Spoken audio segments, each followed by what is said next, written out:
ఈ cinema release టైంలో అంటే ఇది అల్లు అరవింద్ గారు కూడా ఆల్రెడీ ఒక ప్రీ రిలీజ్ ప్రెస్ మీట్‌లో ఆయన మెన్షన్ అంటే ఆయన చెప్పారు.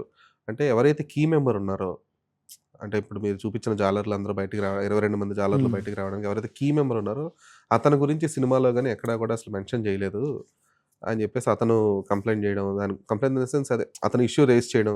అసలు యాహ్! యాక్చువల్‌గా తీసుకొచ్చి అంతా చేసింది ఆ సీఎస్ దగ్గరికి తీసుకెళ్ళిందంతా నేను. అలాంటిది నా పేరు గాని లేదంటే నా క్యారెక్టర్ అనేది గాని అసలు ఆ హ్మ్. స్టోరీలో ఎక్కడ లేకపోవడం అనేది బాధాకరం అని చెప్పేసి అతను మెన్షన్ చేశారు. యాహ్! So, yeah! అది అల్లు అరవింద్ గారి దగ్గరికెళ్తే లేదు అది కూడా రీసెంట్‌గా మా దగ్గరికొచ్చింది. యాహ్! అండి. మేమది రిలీజ్ తర్వాత I will surely answer this అని చెప్పేసి అన్నారు. ఏం సో లేదండి. దానికోసం ఇప్పుడు ఎవరైతే మీరంటున్నారో ఆయనే కాదు, చాలామంది ఆళ్ళకి సపోర్ట్ చేసిన చాలామంది ఊరు పెద్దలు, హ్మ్. ప్రెసిడెంట్సు, సర్పంచులు గావచ్చు, ఫిషర్‌మెన్ కమ్యూనిటీ హెడ్స్ కావచ్చు, ఈళ్ళందరినీ ఈరోజు పొద్దున్నే హైదరాబాద్ పిలిపించి వాళ్ళకి చిన్న థాంక్స్ చెప్తూ, వాళ్ళకి చిన్న సన్మానంలాగా గూడా ప్రెస్ మీట్ ముందు పెట్టి వాళ్ళందరికీ అడ్రెస్ చేస్తూ ఒక ఈవెంట్ గూడా చేశారండి. అది త్వరలో అవి రిలీజ్ ఓకే. బట్ అవ్వబోతుంది. అంటే సినిమాలో ఆ కీ డీటెయిల్స్ సినిమాలో మిస్ అండి అవ్వడానికి రీజన్ యాక్చువల్‌గా ఏంటి? అది నేను ఏం చెప్దాం అనుకున్నానంటే బేసికల్లీ ఇది బేసికల్‌గా ఇది రియల్ స్టోరీ అనే దానికంటే రియల్ ఇన్సిడెంట్స్ బేస్డ్ ఒక ఫిక్షన్ లవ్ స్టోరీ అని హ్మ్. హ్మ్. చెప్పొచ్చండి. హ్మ్. అది సినిమా చూసిన ఎవరికైనా అర్థమైపోద్ది. అది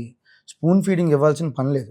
అంటే ఇప్పుడు ఆయనకి కావచ్చు, ఎవరికైనా కావచ్చు నేను చెప్పాలనుకుంటున్నానంటే సో, వాళ్ళని ఇప్పుడు యాస్ ఎ హ్యూమన్ బీయింగ్ ఇప్పుడు పాకిస్తాన్‌లో ఉన్నప్పుడు ఒక లవర్ అయినా తీసుకురావచ్చు, ఒక వైఫ్ అయినా తీసుకురావచ్చు, ఒక తమ్ముడైనా, ఒక ఊరి పెద్దయినా, ఒక లాయర్ అవును. అయినా ఎవరైనా అది అది అక్కడేంటంటే ఒక హ్యూమన్ బీయింగ్ నేచర్ అండి అది కామన్‌గాను.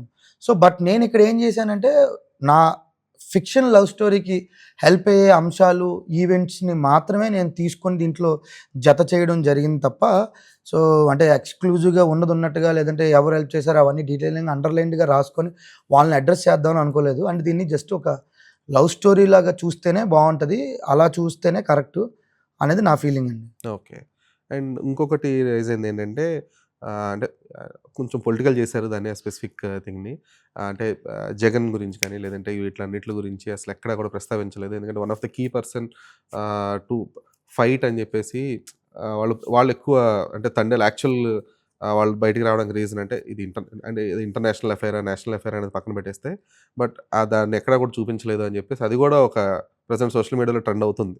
అంటే నెగెటివ్ అని కాదు. ఇట్స్ ఎ హ్మ్. పాజిటివ్ ట్రెండే. యాహ్! అండి. కాకపోతే అది గూడా ట్రెండ్ అవుతుంది. సో, దాన్ని ఎలాగ అంటే ఇది సేమ్ ఆన్సర్ దానికి కూడా రెప్లికేట్ అవుద్దా? ఆబ్వియస్‌లీ అవుతది గదండీ. ఎందుకంటే ఇప్పుడు అదే యాజ్ ఇట్ ఈస్‌గా మనం ఏదైతే వాళ్ళు అంటే జనరల్‌గా వాళ్ళు హెల్ప్ చేస్తున్నారో, మా పేర్లు రాలేదు, లేదంటే ఈ పార్టీ పేరు రాలేదు, ఆ పార్టీ పేరు రాలేదు అని ఎలాగైతే ఆళ్ళు ఫీల్ అవుతున్నారో, అది పార్టీ కావచ్చు, ఏదైనా అవ్వచ్చు.